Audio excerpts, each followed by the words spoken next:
മലയാള സിനിമയുടെ നിലവാരങ്ങൾ കുറഞ്ഞു. അതായത് ബഡ്ജറ്റ് ഇല്ലാതായപ്പോൾ നിലവാരം കുറഞ്ഞു. അതാണ് സത്യാവസ്ഥ. ഒരു സീരിയൽ ആർട്ടിസ്റ്റ് EMI എടുത്തു, പുള്ളിക്ക് മാസം 15 ദിവസം വർക്ക് ഉണ്ടെന്നുള്ളതായിരിക്കാം അതിൻ്റെ കോൺസെപ്റ്റ്. അപ്പോൾ പുള്ളി ആ ധൈര്യത്തിലായിരിക്കും എടുത്തിട്ടുണ്ടാവുക. ആ ആള് ഡേറ്റ്സ് കട്ട് ചെയ്തിട്ട് 5 ദിവസം ആക്കി കഴിഞ്ഞാൽ ഇയാൾക്ക് ജീവിക്കണ്ട. പിന്നെ മലയാളത്തിൽ മാത്രമേ ഉള്ളൂ നല്ല സ്ക്രിപ്റ്റ് എന്ന് പറയുന്നുണ്ടെങ്കിൽ അത് വെറും നോൺസെൻസ് ആണ്. അപ്പോൾ പടയപ്പേര് രമ്യാകൃഷ്ണനും രജനീകാന്തും കട്ടയ്ക്ക് ഓപ്പോസിറ്റ് നിന്ന പോലത്തെ ഒരു ക്യാരക്ടർ അല്ലെങ്കിൽ അങ്ങനത്തെ ഒരു സ്ക്രിപ്റ്റ് മലയാളത്തിലൂടെ ഉണ്ട്. നീ ഭയങ്കര അഹങ്കാരിയാണ് അങ്ങനെ പറയാറുണ്ട്. അങ്ങനെ പറയുന്ന ആൾ എനിക്ക് ചിലവിന് വരും. അല്ലെങ്കിൽ ഈ തെറി വിളിക്കുന്നവന് എന്ത് യോഗ്യതയാണുള്ളത്? ഇത്രയും വലിയ ലെജൻഡ്, അതായത് നമ്മളൊക്കെ ജനിച്ചപ്പം മുതൽ ലാലേട്ടൻ എന്ന് പറയുന്ന ഒരു മഹാസംഭവം, ആ മഹാസംഭവത്തിനെ മോശമായി പറയാനോ തെറി വിളിച്ച് കമൻ്റ് ഇടാനോ അല്ലെങ്കിൽ അവരെ പടം മോശമായി എന്ന് പറയാൻ എന്ത് യോഗ്യതയാണുള്ളത്? ഞാൻ ഇവിടെ ചെയ്യുകയാണെങ്കിൽ മമ്മൂക്കൻ്റെ വില്ലനായിട്ട് അതുണ്ട്. വളരെ സിമ്പിളാണ്. റെസ്പെക്റ്റ് ഇല്ല. മലയാളത്തിൽ റെസ്പെക്റ്റ് ഇല്ല. മലയാളം ഇൻഡസ്ട്രിയിൽ എല്ലാവരെയും സ്വീകരിക്കില്ല. ഫസ്റ്റ് ഓഫ് ഓൾ ഇവിടെ അതിനുള്ളൊരു കളി നടന്നുകൊണ്ടിരിക്കുക. അത് എപ്പോഴായാലും ഉണ്ടാവും. അത് കാശുള്ളവനെ ബഹുമാനിക്കാൻ പഠിക്കണമെന്ന് പറഞ്ഞ പോലെ അറ്റ്ലീസ്റ്റ് അത് ഉണ്ടാക്കാനുള്ള ബുദ്ധിമുട്ട് അറിയുന്നവൻ, അതില്ലാത്തവൻ, കാശില്ലാത്തവൻ അത് ഉള്ളവനെ കാണുമ്പോൾ കുറച്ചെങ്കിലും ബഹുമാനിക്കാൻ പഠിക്കണം. ഇത്രയും ഗ്ലാമറും ആറ്റിറ്റ്യൂഡും ആ ഒരു ടഫ് ലുക്കും ഒരു ഹോളിവുഡ് ടോം ക്രൂസിന് മുന്നിൽ കൊണ്ടേ നിർത്തിയ ടോം ക്രൂസ് വരെ പഠിക്കും. ഇപ്പോൾ കുറേ സീരിയലിലൊക്കെ അഭിനയിച്ചല്ലോ. ഇനിയിപ്പോൾ സീരിയലൊന്നും ഇല്ല. സിനിമ തന്നെയാണോ ഇനി ഭാവിയിൽ ഇനി മൊത്തത്തിൽ നോക്കുന്ന സിനിമ? ഞാൻ സീരിയലിൻ്റെ ക്ലച്ചസിലേക്ക് വീണ് പോയത്. അതായത് ശരിക്കും പറഞ്ഞു കഴിഞ്ഞാൽ അത് അവർ എഗ്രിമെൻറ്റും കാര്യങ്ങളൊക്കെ എഴുതും. അത് ഒരു സീരിയൽ എന്നൊക്കെ പറഞ്ഞാൽ 4 വർഷത്തോളമൊക്കെ പോകും. നല്ലതാണ്, മോശമാണെന്നല്ല ഞാൻ പറയുന്നത്. പക്ഷെ എന്താ പ്രശ്നം എന്ന് പറഞ്ഞു കഴിഞ്ഞാൽ നമ്മളൊരു നായകനായിട്ടൊരു സീരിയലിലേക്ക് വിളിച്ചു കഴിഞ്ഞാൽ അവരാദ്യം പറയുന്ന ഡയലോഗുകൾ എന്താ പറഞ്ഞാൽ നിങ്ങൾക്ക് മാസത്തിൽ 15 ദിവസം ഷൂട്ടുണ്ടാവും. ഓക്കെ, അപ്പോൾ നമ്മൾ റവന്യൂ കണക്കാക്കുന്ന അതിലൂടെയാണ്. 15 ദിവസം ഷൂട്ടുണ്ടാവുമെന്ന് പറയുമ്പോൾ നമുക്ക് 15 ദിവസത്തെ വരുമാനം ഉണ്ടാവും. മെയിനായിട്ടുള്ള കാര്യം, നായകനായിട്ട് അഭിനയിക്കുന്ന ആൾക്ക് വേറൊരു ചാനലിൽ വേറൊരു സീരിയൽ ചെയ്യാൻ പറ്റില്ല. ഇവിടെ ഒരു എഗ്രിമെൻ്റ് എഴുതി ബ്ലോക്ക് ചെയ്യും. അപ്പോൾ ഈ 15 ദിവസത്തെ വരുമാനം കൊണ്ട് വേണം ജീവിക്കാൻ. അടുത്ത 15 ദിവസം നമുക്ക് വേറെ ചെയ്യാൻ പറ്റില്ല, ഒന്നും ചെയ്യാൻ പറ്റില്ല. കാരണം ഇവരെ എഗ്രിമെൻ്റ് ചെയ്തിട്ടുണ്ട്. നമ്മൾ നായകനായിട്ട് ചെയ്യുമ്പോൾ ഈ സീരിയലിൽ മാത്രം നായകനായിട്ട് ഉണ്ടാവാൻ പാടുള്ളൂ. ഏഷ്യാനെറ്റിൻ്റെ പരിപാടികൾക്കൊക്കെ പങ്കെടുക്കുക, വേറെ ചാനലിൽ പോരുത്, ഇങ്ങനെയൊക്കെയുള്ള കുറേ നിയമങ്ങൾ പറയും. ഇങ്ങനെ പറയുന്ന സമയത്ത് അവരും കൂടി ആലോചിക്കേണ്ട ഒരു കാര്യമുണ്ട്. അതായത് ഇയാൾക്ക് വേറെ പണിയില്ല എന്നുള്ളത് ആലോചിക്കണം. ഇയാൾക്ക് ഈ ആകെ ഒരു 15 ദിവസത്തെ ഡേറ്റേ ഉള്ളൂ, വേറെ പണിയില്ല എന്നുള്ളത്. പിന്നീട് ഇവർ ഈ സീരിയൽ മുന്നോട്ട് പോകുന്നതനുസരിച്ച് ഇതിൻ്റെ ട്രാക്ക് മാറ്റിയിട്ട് വേറെ ട്രാക്കിലേക്ക് കൊണ്ടുപോകുമ്പോൾ നമുക്ക് ഈ 15 ദിവസം ഡേറ്റ് ഉണ്ടായതെല്ലാം കൂടി 4 ദിവസവും 5 ദിവസവും അല്ലെങ്കിൽ അങ്ങനെയാവും. അപ്പോൾ ആ 5 ദിവസത്തെ പൈസ വെച്ച് ജീവിക്കാൻ പറ്റും. കുറേ സമയം കഴിയുമ്പോൾ വില്ലൻ ചിലപ്പോൾ നായകനും നായകൻ ചിലപ്പോൾ വില്ലനൊക്കെ മാറാം. പക്ഷെ ഞാൻ പറയാം, അതിൻ്റെ സിറ്റുവേഷൻ ഇതാണ്. അതായത് നമ്മൾ ഇപ്പോൾ ഒരാൾ ഒരു EMI എടുത്തു വിചാരിക്കും. ഒരു സീരിയൽ ആർട്ടിസ്റ്റ് EMI എടുത്തു, പുള്ളിക്ക് മാസം 15 ദിവസം വർക്ക് ഉണ്ടെന്നുള്ളതായിരിക്കാം അതിൻ്റെ കോൺസെപ്റ്റ്. അപ്പോൾ പുള്ളി ആ ധൈര്യത്തിലായിരിക്കും എടുത്തിട്ടുണ്ടാവുക. ആ ആൾ ഡേറ്റ്സ് കട്ട് ചെയ്തിട്ട് 5 ദിവസം ആക്കി കഴിഞ്ഞാൽ ഇയാൾക്ക് ജീവിക്കണ്ട. പിന്നെ ഇയാൾക്ക് വേറെ സീരിയൽ ചെയ്യാനും പറ്റില്ല. അങ്ങനെയുള്ള പ്രശ്നങ്ങൾ കൊണ്ട് തന്നെ ഞാൻ പല സീരിയലിന് ഇറങ്ങി പോകുന്നുണ്ട്. ഇപ്പോൾ അതിലൊരു കാര്യം, ഇപ്പോൾ സീരിയലിൽ അഭിനയിക്കുന്ന ഒരു നടി അല്ലെങ്കിൽ ഒരു നടൻ മലയാളികൾക്ക് അവരൊരു സെലിബ്രിറ്റിയാണ്. അപ്പോൾ നമ്മളെ പുറത്ത് കാണിക്കുമ്പോൾ നമ്മളൊരു സെലിബ്രിറ്റി ലൈഫായിരിക്കണം.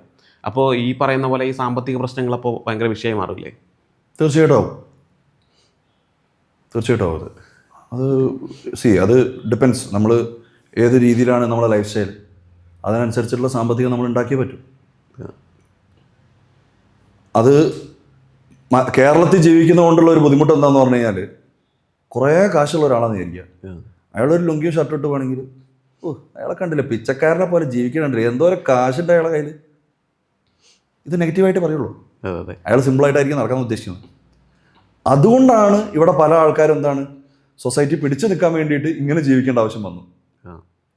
അപ്പോൾ അങ്ങനെ ജീവിക്കുന്ന സമയത്ത് ഇല്ലാത്ത സമയത്തും അങ്ങനെ മെയിൻറ്റെയിൻ ചെയ്യാൻ പറ്റില്ല. അല്ലേ? അവിടെയാണ് പ്രശ്നമില്ല. ഈ ഫിറ്റ്നസ് ഒക്കെ എങ്ങനെയാണ്, റൂട്ടീൻ കാര്യങ്ങളൊക്കെ? ഫിറ്റ്നസ് റൂട്ടീൻ എന്ന് പറഞ്ഞു കഴിഞ്ഞാൽ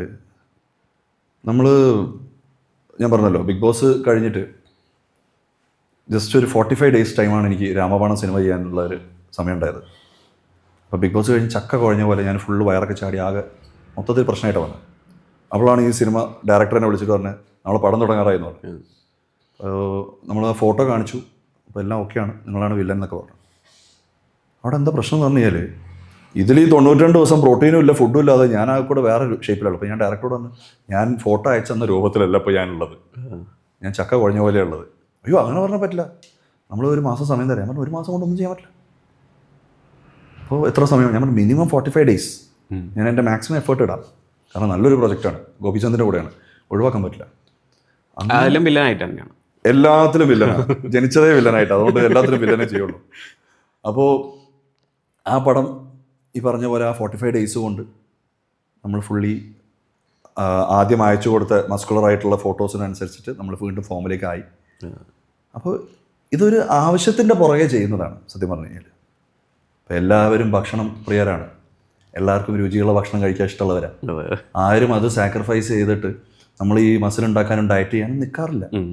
പക്ഷെ നമ്മൾ ആവശ്യം, ഇപ്പം ഞാൻ ഇൻഡസ്ട്രിയിൽ അവിടെ പിടിച്ച് നിൽക്കണം എന്നുണ്ടെങ്കിൽ മനസ്സിലായില്ലേ, ഇപ്പം മറ്റേ നിവിൻ പോളി പറഞ്ഞ മാതിരി അല്ലത്, ഇത് കേരളത്തിലെ പയ്യന്മാർക്ക് എന്തിനാ 6 പാക്ക് എന്ന് പറഞ്ഞ പോലെ അല്ലത്. അവിടെ നമ്മൾ ഇൻഡസ്ട്രിയിൽ വില്ലനായിട്ട് പിടിച്ച് നിൽക്കണം എന്നുണ്ടെങ്കിൽ ഫിസിക്കലി നമ്മൾ ഫിറ്റ് ആയിരിക്കണം, ഫ്ലെക്സിബിൾ ആയിരിക്കണം, ഫൈറ്റ്സും കാര്യങ്ങളൊക്കെ എല്ലാം അറിഞ്ഞിരിക്കണം. അതെ, ബാലയെ പോലെ ഒരാളെ നേരിടണമെങ്കിൽ അതിൻ്റെ ഫിസിക് ഉണ്ടായിരിക്കണം. തീർച്ചയായിട്ടും വേണം, അതാണ്. അപ്പോൾ ആ ഒരു രീതിയിലേക്ക് നമ്മൾ മാറിയാൽ മാത്രമേ നമുക്ക് ഇനി മുന്നോട്ട് ജോലിയുള്ളൂ, അവസരമുള്ളൂ. അതുകൊണ്ടാണ് നമ്മൾ ഈ ഫിറ്റ്നസിൻ്റെ പുറകെ പോകുന്നത്. ഇപ്പോൾ വില്ലനാണ് എപ്പോഴും എല്ലാ സിനിമയിലും വില്ലനാവണമെന്ന് പറഞ്ഞു, എങ്ങനെയെങ്കിലും റോൾ മോഡലാക്കാൻ പറ്റുന്ന വില്ലന്മാരോ അങ്ങനെ അരങ്ങത്തിലേക്കുണ്ടോ? ഭയങ്കര ഇഷ്ടപ്പെട്ട വില്ലൻ ആവണം എന്ന് ആഗ്രഹിച്ച ഒരു നടൻ, അദ്ദേഹം വില്ലൻ ആയിരുന്നെങ്കിൽ ഇന്ത്യയിലെ നമ്പർ 1 വില്ലനായിരിക്കും, ഹോളിവുഡ് വരെ എത്താൻ കഴിവുള്ളൊരു വില്ലനായിരിക്കും എന്ന് ഞാൻ വിചാരിച്ച ഒരാൾ ഒരുപാട് വർഷങ്ങളായിട്ട് ഹീറോ ആണ്, മനസ്സിലായില്ലേ. പക്ഷേ പുള്ളി ഇപ്പോൾ വില്ലനായി. മമ്മൂക്ക. ഓക്കെ. കാരണം ഇത്രയും ഗ്ലാമറും ആറ്റിറ്റ്യൂഡും ആ ഒരു ടഫ് ലുക്കും ഒരു ഹോളിവുഡ് ടോം ക്രൂസിനെ മുന്നിൽ കൊണ്ടേ നിർത്തിയ ടോം ക്രൂസ് വരെ പേടിക്കും. ആ ഒരു റേഞ്ചിലുള്ള ഒരാൾ ഇപ്പോഴാണ് വില്ലൻ ചെയ്യാൻ തുടങ്ങിയത്. പക്ഷെ ഞാൻ പറഞ്ഞില്ല, പുള്ളി ആദ്യമേ പുള്ളിയുടെ ആ ഒരു ടഫ്നെസ്സിന് വില്ലനാണ് ചെയ്തിരുന്നെങ്കിൽ ഇന്ന് ഇന്ത്യയിൽ ബീറ്റ് ചെയ്യാൻ പറ്റില്ലായിരുന്നു പുള്ളിയെ വേറൊരാൾക്ക് വില്ലനായിട്ട്. മലയാളത്തിൽ പ്രിയപ്പെട്ട നടി അങ്ങനെ ആരെങ്കിലും ഉണ്ടോ? മലയാളത്തിൽ ഒരുപാട് പേരുണ്ട്, അങ്ങനെ ഒരാൾ രണ്ടാളെന്നല്ല. ഓരോരുത്തർക്ക് കിട്ടുന്ന ക്യാരക്ടർ ചിലർ ഭംഗിയായിട്ട് ചെയ്യുമ്പോൾ നമ്മൾ ഇഷ്ടപ്പെടാറുണ്ട്, അങ്ങനെ ഒരാളെന്നല്ല. മലയാളത്തിൽ സിനിമകളൊക്കെ കാണുന്ന ആളാണല്ലോ. മലയാളത്തിൽ സിനിമകൾ കാണും, അധികം കാണാൻ ശ്രമിക്കും ഞാൻ. പിന്നെന്താന്ന് പറഞ്ഞാൽ മലയാളം ഈ പറഞ്ഞ പോലെ ഇപ്പോൾ മലയാള സിനിമയുടെ നിലവാരങ്ങൾ കുറഞ്ഞു. അതായത് ബഡ്ജറ്റ് ഇല്ലാതായപ്പോൾ നിലവാരം കുറഞ്ഞു, അതാണ് സത്യാവസ്ഥ. നിലവാരം കുറഞ്ഞു ഉദ്ദേശിച്ചത്? നിലവാരം കുറഞ്ഞു എന്ന് പറഞ്ഞു കഴിഞ്ഞാൽ ഇപ്പോൾ അടുത്ത വീട്ടിലേക്ക് നടക്കുന്ന പോലത്തെ സാധനമാണ് സിനിമ. Okay okay. ഒരു വൈഡ് ക്യാൻവാസിലല്ല, വൈഡ് ക്യാൻവാസ് ഇല്ല, ബഡ്ജറ്റ് ഇല്ല, ആർട്ടിസ്റ്റുകളില്ല, കുറേ ജഗബോഗയില്ല, മസാലയില്ല, ഒന്നുമില്ല, എന്റർടൈൻമെന്റ് അല്ല. സിനിമ എന്ന് പറയുന്നത് എന്റർടൈൻമെന്റ് ആണെന്ന് വിശ്വസിക്കുന്ന ഒരാളാണ് ഞാൻ. അല്ലെങ്കിൽ അടുത്ത വീട്ടിലേക്ക് ക്യാമറ വെച്ച് നോക്കിയാൽ പോരെ. അപ്പോൾ ഇവിടെ ഈ വീട്ടിൽ തന്നെ ഒരു മാസത്തിൽ ഒരു 4 ഡയറക്ടർമാർ വരും, മലയാള ഡയറക്ടേഴ്സ് വന്നിട്ട് സംസാരിക്കും, പ്രൊഡ്യൂസേഴ്സ് വരും. ഇപ്പോൾ ഇവർ പറയുന്ന ആദ്യത്തെ കാര്യങ്ങൾ പറഞ്ഞത്, അതായത് ചെറിയ ബഡ്ജറ്റാണ്. ആദ്യം വന്നിട്ട് തന്നെ പറഞ്ഞാൽ ചെറിയ ബഡ്ജറ്റാണ്. ഇതൊരു കൂട്ടരാണ്, ഒരു കൂട്ടർ വന്നിട്ട് പറയും ചെറിയ ബഡ്ജറ്റ്. അടുത്ത ടീം വന്നിട്ട് പറയുന്നത് പറഞ്ഞാൽ സിനിമ ഓടിയിട്ട് നമ്മൾ പൈസ തരും, സിനിമ ഓടിയിട്ടേ പൈസ തരുള്ളൂ. പിന്നെ വേറൊരു ടീം വന്നിട്ട് പറയുന്നത് പറഞ്ഞാൽ ഞങ്ങളുടെ അടുത്ത് ഇപ്പോൾ ഒരു 2 CR ഉണ്ട്, സാറൊരു 1 CR ഇട്ട് കഴിഞ്ഞാൽ നമുക്ക് നാളെ പടം തുടങ്ങാം. അപ്പോൾ ആ 1 CR ഇപ്പോൾ തരാണെങ്കിൽ നമ്മൾ നാളെ പടം തുടങ്ങും. അപ്പോൾ ഇവരുടെ അടുത്ത് ഒന്നുമില്ല. ഇപ്പോൾ ഇങ്ങനെയുള്ള കാറ്റഗറിയാണ് ഇവിടെ വന്നിട്ട് സിനിമയ്ക്ക് വേണ്ടി വിളിക്കുന്നത്. ഇവിടെ നമ്മളിവിടെ ശരിക്കും പറഞ്ഞു കഴിഞ്ഞാൽ ഹെവി ആയിട്ടുള്ള പ്രൊഡ്യൂസേഴ്സ് ഇല്ല, നല്ല പ്രൊഡ്യൂസേഴ്സ് ഇല്ല ഇവിടെ. ഇവിടെ എന്താ പ്രോബ്ലം എന്ന് പറഞ്ഞു കഴിഞ്ഞാൽ പ്രൊഡ്യൂസേഴ്സ് ഇല്ലാത്തതുകൊണ്ട് തന്നെ നല്ല സ്ക്രിപ്റ്റുകൾ പോലും വെറുതെ അനാഥമായിട്ടാണ് നടക്കുന്നത് ഇവിടെ. ഇപ്പം നമ്മളിവിടെ ഗോകുലം ഗോപാലൻ സാറെ പോലെ വലിയ പ്രൊഡ്യൂസർമാരില്ല, അത്രയും ഹെവി ആയിട്ടുള്ള നല്ല ബഡ്ജറ്റ് ഇറക്കാൻ പറ്റിയ ആൾക്കാരില്ല, വളരെ കുറച്ചുള്ളൂ. ഇപ്പം സൂപ്പർ സ്റ്റാറുകൾ തന്നെ പടങ്ങൾ നിർമ്മിക്കുന്നതിനെ കുറിച്ച് എന്താണ്? അപ്പോൾ അവർക്ക് വേണ്ടിയുള്ള കഥ, അവർക്ക് വേണ്ടിയിട്ടുള്ള ആൾക്കാർ, അവരുടെ അടുത്ത ആൾക്കാർ മാത്രമാണ് ആ സിനിമയിൽ കൂടുതലേക്ക് വരാൻ സാധ്യത. അപ്പോൾ അത് മറ്റുള്ള ആൾക്കാർ, ഇപ്പം റോൺസനെ പോലെയുള്ള ആൾക്കാരായാലും അവർക്ക് ഈ മലയാള ഇൻഡസ്ട്രിയിലേക്ക് വരാനുള്ള ഒരു ബുദ്ധിമുട്ട്, അവസരം കിട്ടില്ല, ഉറപ്പായിട്ടും അവസരം കിട്ടില്ല. കാരണം അവർക്ക് ഫേവറബിൾ ആയിട്ടുള്ള ആൾക്കാരെ മാത്രമേ അവർ അഭിനയിപ്പിക്കുള്ളൂ. മനസ്സിലായി. മലയാളം ഇൻഡസ്ട്രിയിൽ എല്ലാവരെയും സ്വീകരിക്കില്ല. ഫസ്റ്റ് ഓഫ് ഓൾ ഇവിടെ അതിനുള്ളൊരു കളി നടന്നുകൊണ്ടിരിക്കുക, അത് എപ്പോഴായാലും ഉണ്ടാവും. അത് എൻ്റെ അച്ഛനൊക്കെ പണ്ട് അഭിനയിക്കുന്ന സമയത്ത് പറഞ്ഞു കേട്ടിട്ടുണ്ട്. അന്ന് മുതലേ ഉള്ള കാര്യം, അത് ഇപ്പോഴല്ല, അന്ന് മുതലേ പൊളിറ്റിക്സ് ഉണ്ട്. പിന്നെ അന്ന് മുതലേ ഉണ്ട്. അതിവിടെ കഴിവുള്ള ആൾക്കാർ, ഞാൻ പറഞ്ഞു, കഴിവുള്ള ഒരുപാട് പേരെ ഞാൻ കണ്ടിട്ടുണ്ട്. ഒന്നുമല്ല, അഭിനയിക്കാൻ കഴിവുള്ള, കാണാൻ ഭംഗിയുള്ള, എല്ലാത്തിനും ടാലൻറ്റഡ് ആയിട്ടുള്ള ആൾക്കാർ ഓരോ സ്റ്റുഡിയോൻ്റെ മുന്നിൽ അവിടെ ഇവിടെയൊക്കെ നടന്ന് തെണ്ടി തിരിഞ്ഞ് നടക്കുന്ന കണ്ടിട്ടുണ്ട് വർഷങ്ങളായിട്ട്.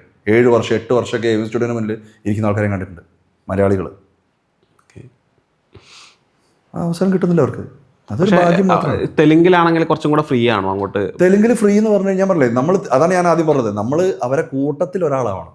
ഓക്കെ, ഞാൻ പറഞ്ഞ ഇൻഡസ്ട്രിക്കുള്ളിൽ നമ്മളെ ജനങ്ങളെ സ്വീകരിക്കുന്നതിനപ്പുറത്തേക്ക് തെലുങ്ക് സിനിമ ഇൻഡസ്ട്രിയിലേക്ക് മലയാളം ഇൻഡസ്ട്രിയുടെ കാര്യം ഞാൻ പറഞ്ഞത്. തെലുങ്ക് സിനിമയുടെ ഇൻഡസ്ട്രി ആണെങ്കിലും ജനങ്ങൾ ഒരേപോലെയാണ്, ഒരേ മനസ്സാണ് അവർക്കൊക്കെ. നല്ലത് കണ്ട സ്വീകരിക്കും. നമ്മൾ അവരിൽ ഒരാളാന്ന് പറഞ്ഞു കഴിഞ്ഞാൽ നമ്മളെടുത്ത് തല വെച്ച് നടക്കും.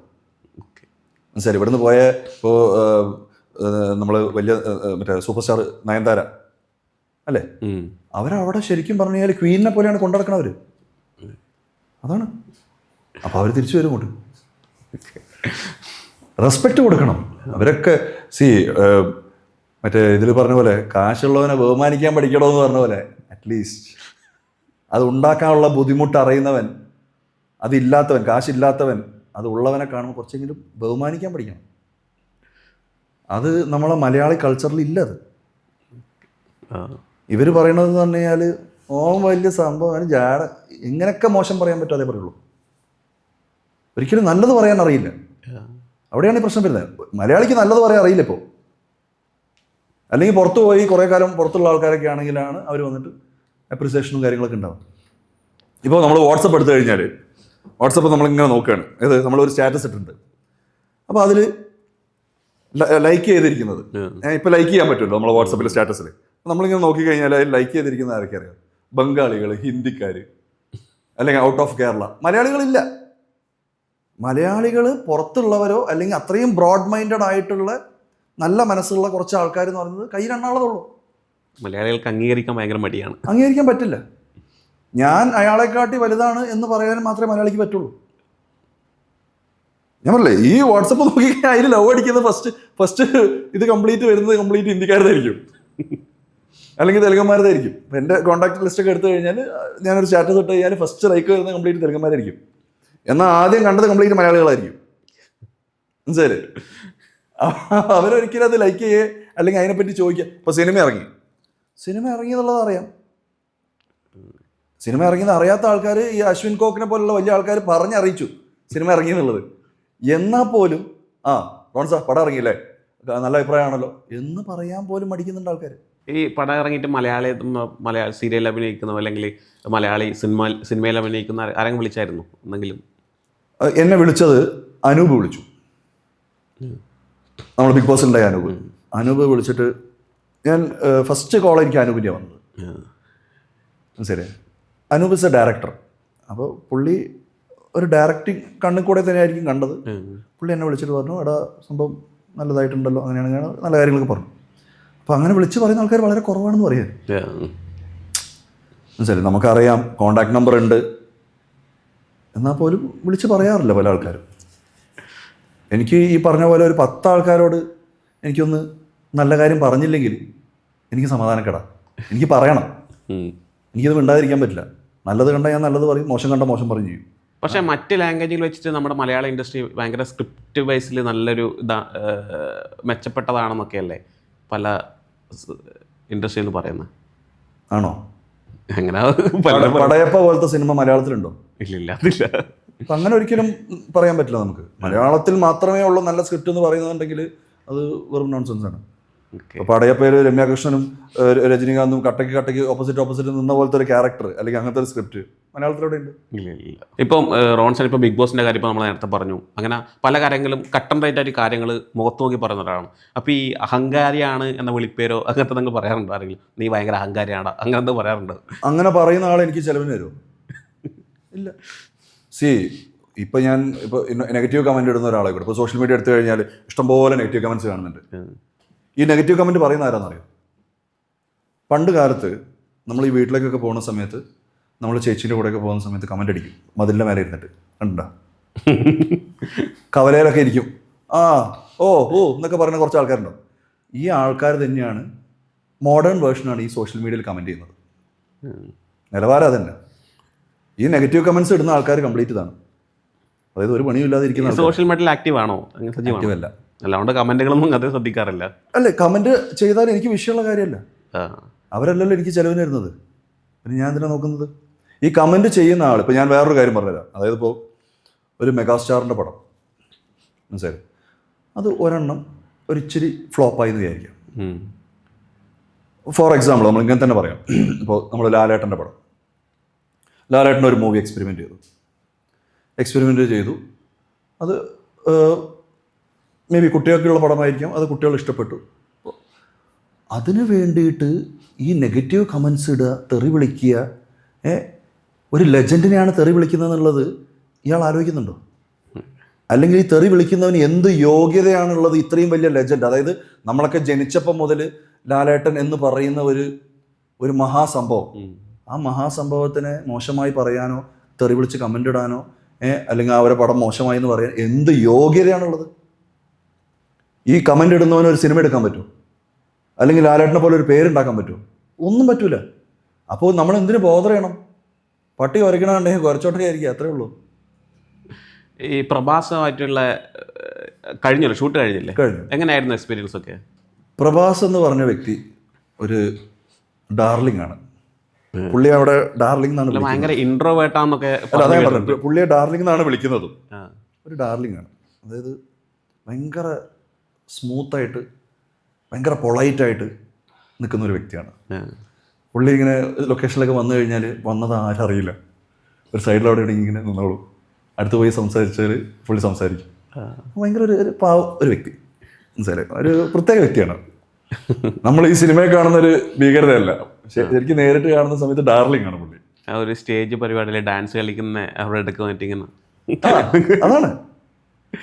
അതാണ് പുള്ളിയുടെ ശരിക്കുള്ള ക്യാരക്ടർ എന്ന് പറയുന്നത്. എപ്പോഴാണ് പടം റിലീസ് ആവുന്നത്? ജനുവരി 9. രാജാസാബ്. അപ്പോൾ സഞ്ജയ് ദത്ത് എല്ലാ ക്രെഡിറ്റും കൊണ്ടുപോകും. സഞ്ജയ് ദത്തിനോട് ഇപ്പോൾ രണ്ടാമത്തെ പടം ഞാൻ ചെയ്തത്. അപ്പോൾ പുള്ളി വില്ലൻ തന്നെയല്ലേ? ഞാൻ വില്ലനേ ചെയ്യൂ, സഞ്ജയ് മെയിൻ വില്ലൻ ആണല്ലോ. അല്ലല്ല, അത് വില്ലൻ ഓറിയന്റഡ് സബ്ജക്റ്റ് അല്ല, അതൊരു കോമഡി ഹൊററാണ്. ഓക്കെ ഓക്കെ, അതാണ് സംഭവം. അപ്പൊ എൻ്റെ ഒരു ക്യാരക്ടർ പോലും അങ്ങനെയാണ് കാണിച്ചിരിക്കുന്നത്. അപ്പൊ എനിക്കതിപ്പോൾ സ്പോയിലർ പറയാൻ പറ്റില്ല. പക്ഷെ എങ്കിൽ പോലും എനിക്ക് തോന്നുന്നു കുട്ടികൾക്കൊക്കെ ഇഷ്ടപ്പെടും. കുറെ ജംസ്കെയർ ഒക്കെ ഉള്ള ടൈപ്പ്, ഈ മറ്റേ അഖണ്ഡയിലൊക്കെ കാണുന്ന പോലെ ഭയങ്കര വില്ലൻസ് അല്ല അല്ലേ? അങ്ങനെയല്ല, ഇത് കോമഡി ഹൊററാണ്. ഒരു വീട് ബേസ് ചെയ്തിട്ടുള്ള ഒരു കഥയാണ്. സഞ്ജയത്തിൻ്റെ ഒരു വീടാണ്, ആ വീടാണ് പ്രേതാലയം, അത് ബേസ് ചെയ്തിട്ടുള്ള കഥയാണ് മൊത്തം.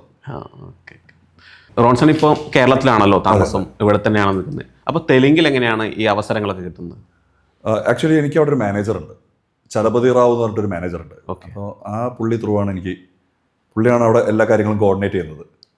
അപ്പോൾ നമ്മളെ ഡേറ്റ്സ് ആണെങ്കിലും നമ്മൾ ഫ്ലൈറ്റ് ടിക്കറ്റ് ആണെങ്കിലും എല്ലാ സംഭവങ്ങളും നമ്മൾ എപ്പോൾ എവിടെ എത്തണം, എല്ലാ വണ്ടി വരെ അറേഞ്ച് ചെയ്യുന്നതും താമസം അറേഞ്ച് ചെയ്യുന്നതും എല്ലാം പുള്ളിയാണ്. ചലപതി റാവുവാണ് എല്ലാം ചെയ്യുന്നത്. അപ്പോൾ ഞാനിവിടെ ആണെങ്കിലും പുള്ളി അവിടെ കാര്യങ്ങൾ നോക്കിക്കോളും. അവസരങ്ങൾ വരുമ്പോൾ വിളിച്ചു പറയും. കേരളത്തിൽ അങ്ങനെ മാനേജർമാരാകുന്നുണ്ടോ? അല്ല നേരിട്ടുള്ള? കേരളത്തിൽ ഞാനിപ്പോൾ ഒന്നും ചെയ്യുന്നില്ലല്ലോ. കേരളത്തിൽ ഞാൻ പണിയില്ലാത്ത മനുഷ്യനാണ്, അതുകൊണ്ട് എനിക്ക് കുഴപ്പമുള്ള കാര്യം. കേരളത്തിൽ നല്ല വില്ലൻ ക്യാരക്ടറൊക്കെ വന്നാൽ താല്പര്യമുണ്ടല്ലോ. ഞാൻ ഇവിടെ ചെയ്യുകയാണെങ്കിൽ മമ്മൂക്കൻ്റെ വില്ലനായിട്ട്, അങ്ങനെ, പിന്നെ ലാലേട്ടൻ്റെ വില്ലനായിട്ട്, പൃഥ്വിരാജിൻ്റെ വില്ലനായിട്ട്, ഇവർ 3 പേരെ വില്ലനായിട്ട് ചെയ്യാൻ മാത്രമേ ഇവിടെ ഞാനിപ്പോൾ ആഗ്രഹിക്കണുള്ളൂ. ബാക്കിയുള്ള നമ്മൾ തെലുങ്കിൽ, തമിഴിൽ അങ്ങനെ എന്തെങ്കിലും അവസരങ്ങൾ വരുന്നുണ്ടോ? ഇപ്പോൾ നമ്മൾ ഇതെല്ലാം പാൻ ഇന്ത്യൻ സിനിമ ആയതുകൊണ്ട് തന്നെ അതിപ്പോൾ എല്ലാ ലാംഗ്വേജിലും വരുന്നതുകൊണ്ട് നമുക്ക് അവിടെ നിന്നൊക്കെ കോള് വരും. അതാണ് ഒരു മലയാള സിനിമയുടെ ഒരു പ്രശ്നം. അതാണ്, അതായത് മലയാള സിനിമ മലയാളികൾ മാത്രമേ കാണുന്നുള്ളൂ, പക്ഷെ മലയാളികൾ എല്ലാ സിനിമയും കാണും. മനസ്സിലായില്ലേ? അപ്പോൾ മലയാള സിനിമയുടെ റീച്ച് കുറവാണ്. അപ്പോൾ മലയാള സിനിമ ഇവിടെ മാത്രമേ ഇറങ്ങുള്ളൂ. ഇവിടെ ഇപ്പോൾ എത്ര തിയേറ്ററിൻ്റെ ഇവിടെ മാത്രമേ റിലീസുള്ളൂ. അപ്പോൾ അവിടുത്തെ തെലുങ്ക് സിനിമ എന്ന് പറഞ്ഞു കഴിഞ്ഞാൽ ഇപ്പോൾ പാൻ ഇന്ത്യൻ സിനിമകളാണ് എല്ലാം. ഇപ്പോൾ ഈച്ച, ബാഹുബലി എല്ലാം പാൻ ഇന്ത്യൻ ആയിട്ടാണ് റിലീസ് ചെയ്യുന്നത്. അപ്പോൾ വേൾഡ് വൈഡ് റിലീസ് വരുന്ന സമയത്ത് നമുക്ക് ബോളിവുഡ് ടു ടോളിവുഡ് എല്ലാ സ്ഥലത്തു നിന്നും നമുക്ക് അവസരം വരികയാണ്. അപ്പോൾ കുറച്ചുകൂടി മൈലേജ് കൂടുതലായതുകൊണ്ട് നമ്മൾ അവിടെ ഫോക്കസ് ചെയ്യുന്നതേ ഉള്ളൂ. മലയാളത്തിലെ പാൻ ഇന്ത്യൻ സ്റ്റാറാണ് റോൺസൺ. അങ്ങനെ പറയാൻ പറ്റില്ല. ഇപ്പോൾ മൊത്തത്തിൽ തമിഴിൽ പോകുന്നുണ്ട്, മലയാളത്തിൽ വരുന്നു, തെലുങ്കിൽ പോകും, അതിപ്പോൾ ഭാഷകൾ പോകുന്നുണ്ട്. അതെ അതെ അതെ. അല്ല, ഇവിടുന്ന് ഞാൻ പറഞ്ഞില്ല, ഇവിടുന്ന് ഒരുപാട് പേര് പോകുന്നുണ്ട്. ഇവിടുന്ന് പോയവരാരും തിരിച്ചു വരുന്നില്ല എന്നുള്ളതാണ്. അതെ അതെ, ഞാൻ അത് ചോദിക്കുന്നത്. ഇപ്പോൾ ഇവിടുത്തെ നടിമാരൊക്കെ ഇപ്പോൾ നേരത്തെ പറഞ്ഞ പല നടിമാരുടെ കൂട്ടത്തിലായാലും, അപ്പോൾ തെലുങ്കിൽ വമ്പ ഹിറ്റുകളാണ് അവരുടെ പടങ്ങൾ, അവർ ഭയങ്കര ഫാൻ ബേസൊക്കെയാണ്. പക്ഷെ അവർ മലയാളത്തിലേക്ക് തിരിച്ചു വരുന്നത് വളരെ അപൂർവമായിട്ടാണ്. അത് എന്തുകൊണ്ടാണെന്ന് ചിന്തിച്ചിട്ടുണ്ടോ? അതുണ്ട്, വളരെ സിമ്പിളാണ്, റെസ്പെക്റ്റ് ഇല്ല. മലയാളത്തിൽ റെസ്പെക്ട് മലയാളത്തിൽ റെസ്പെക്റ്റ് ഇല്ല. ഇവിടെ നടന്മാർക്ക് റെസ്പെക്റ്റ് ഇല്ല. ഇവിടെ എത്ര വലിയ സൂപ്പർ സ്റ്റാർ ആണെങ്കിൽ പോലും റെസ്പെക്റ്റ് ഇല്ല. ആ പുള്ളിയിലൂടെ നടന്നു പോയി കഴിഞ്ഞാൽ മലയാളി പുച്ഛിക്ക് ചെയ്യുന്നത്, അല്ലെങ്കിൽ കളിയൊക്കെ ചെയ്യും. അത് അങ്ങനെ ആയിപ്പോയി ഇവിടെ. ആ ഒരു മെൻറ്റാലിറ്റി ആറ്റിറ്റ്യൂഡ് ഇവിടെ മാറണം. അതായത് ഞാൻ പറഞ്ഞല്ലോ, ഇവിടുന്ന് പോകുന്ന നടന്മാർക്ക് അവിടെ കിട്ടുന്ന ഫെസിലിറ്റീസ് അത് വളരെ ഇമ്പോർട്ടൻ്റാണ്. ഈ ഫെസിലിറ്റീസ് എന്ന് പറഞ്ഞു കഴിഞ്ഞാൽ നല്ല ഭക്ഷണവും നല്ല താമസം മാത്രമല്ല, സെക്യൂരിറ്റി, അവർക്ക് ആ ഒരു കംഫർട്ട് ഫീലിംഗ്, ഇതെല്ലാം കൊടുക്കുന്നുണ്ട്. അതുകൊണ്ടാണ് ഇവിടുന്ന് എല്ലാവരും അങ്ങോട്ട് പോകണത്. ഞാൻ പറഞ്ഞില്ലേ, അതാണ് ഞാൻ റെസ്പെക്റ്റ് എന്ന് ഉദ്ദേശിച്ചത്. ഇവിടെ കിട്ടാത്ത സാധനം അവിടെ കിട്ടുന്നതെന്ന് പറഞ്ഞാൽ റെസ്പെക്റ്റാണ്. സാമ്പത്തിക കാര്യങ്ങൾ മാത്രമല്ല, ഈ പറഞ്ഞ വലിയൊരു ഇമ്പോർട്ടൻ്റ് കാര്യമാണത്. അത് ഏതൊരാളും, അത് നടൻ എന്നുള്ളതല്ല, ഒരു സാധാരണ ഒരു വ്യക്തി ഒരു റെസ്പെക്റ്റ് ആഗ്രഹിക്കുന്ന ഒരു വ്യക്തിയാണ്, ഏത് സാധാരണ മനുഷ്യനായാലും. അതിപ്പോൾ സെലിബ്രിറ്റി എന്നുള്ളതല്ല, അതിവിടെ ഇല്ല. അതാണ് ഞാൻ പറഞ്ഞത്. മലയാളത്തിൽ റെസ്പെക്റ്റ് കൊടുക്കുന്നില്ല. ഇല്ല, ഒരിക്കലും ഇല്ല. അതുകൊണ്ട് ഞാൻ പറഞ്ഞത്, ഇത്രയും ഞാൻ ഇപ്പോൾ മറ്റേ സിനിമയുടെ കാര്യം പറഞ്ഞത് അതാണ്. അതായത് ഇത്രയും വലിയ താരത്തിനെ തെറി വിളിക്കാൻ എന്ത് യോഗ്യതയുള്ളത്, അല്ലെങ്കിൽ അതിനെപ്പറ്റി മോശം പറയാൻ. നമ്മൾ ജനിച്ച കാലം മുതൽ കാണുന്ന ആൾക്കാരാണ് ഇവരൊക്കെ, ലെജൻസാണ്. ഈ ലെജൻസിനെ പറ്റി പറയാനുള്ള യോഗ്യത എന്താ ഉള്ളത്? ആ റെസ്പെക്റ്റ് കൊടുക്കണം. പക്ഷേ അതിൽ വേറെ കാര്യം, ഇപ്പോൾ പ്രഭാസിൻ്റെ പടം വരാനിരിക്കുന്നുണ്ട്. പക്ഷെ കേരളത്തിൽ ബാലയുടെ പടത്തിനേക്കാൾ കൂടുതൽ ആരാധകർ പ്രഭാസിൻ്റെ പടത്തിലുണ്ട്. പക്ഷേ തീർച്ചയായിട്ടും. അപ്പോൾ അതിലൊരു പടത്തിലേക്ക് അഭിനയിക്കുമ്പോൾ കുറച്ചും ഇങ്ങോട്ട് റെസ്പെക്റ്റ് കേരളത്തിൽ നിന്ന് കിട്ടാനില്ല. ഞാനത് മലയാളിയുടെ അടുത്ത് നിന്ന് പ്രതീക്ഷിക്കുന്നില്ല. നമ്മളൊരു കാര്യം എക്സ്പെക്റ്റ് ചെയ്യുന്ന സമയത്ത് മാത്രമേ നമുക്കത് കിട്ടാതാവുമ്പോൾ പ്രശ്നമുള്ളൂ. നമ്മളത് പ്രതീക്ഷിക്കുന്നേ ഇല്ല ഇവിടുന്ന്. അപ്പോൾ ഇനിയും നല്ല സിനിമകളിൽ നല്ല വില്ലനാവട്ടെ, മലയാളത്തിൽ നല്ല വില്ലനായിട്ട് വരട്ടെ. പ്രഭാസിൻ്റെ ഈ രാജാസാബ് കഴിഞ്ഞ ഉടനെ റേസർ എന്ന് പറഞ്ഞിട്ടൊരു പടം വരുന്നുണ്ട്. അത് ഒരു സസ്പെൻസ് ത്രില്ലറാണ്, അടിപൊളി കഥയാണ്. അപ്പോൾ ഈ പറഞ്ഞ പോലെ എൻ്റെ കഴിഞ്ഞു, അല്ല തുടങ്ങുന്നത്. അത് കഴിഞ്ഞു, അതിൻ്റെ ഷൂട്ട് കഴിഞ്ഞു. അപ്പോൾ ആദ്യത്തെ സിനിമ എനിക്ക് അവസരം തന്ന രവിബാബു എന്ന് പറഞ്ഞ ഡയറക്ടറാണ്. അപ്പോൾ ഈ ഒരു പടം കൂടി എനിക്ക് വിളിച്ച് തന്നിട്ടുള്ളത്. അപ്പോൾ അതിലും പക്ഷെ എനിക്ക് തോന്നുന്നു ഇപ്പോൾ ചെയ്ത പടങ്ങളിൽ ക്ലൈമാക്സിൽ മരിക്കുന്നത് ഈ പടത്തിലായിരിക്കും. അപ്പോൾ ബാക്കിയെല്ലാം അങ്ങനെ ഉള്ള ഇതാണല്ലോ. ഇപ്പോൾ ഇതിൽ അക്കണ്ടയിലെ ഇൻ്റർവെല്ലിൽ തീരാണ് അതുപോലെ. ഓക്കെ, അപ്പോൾ എല്ലാവിധ ആശംസകൾ നേരുന്നു. Thank you.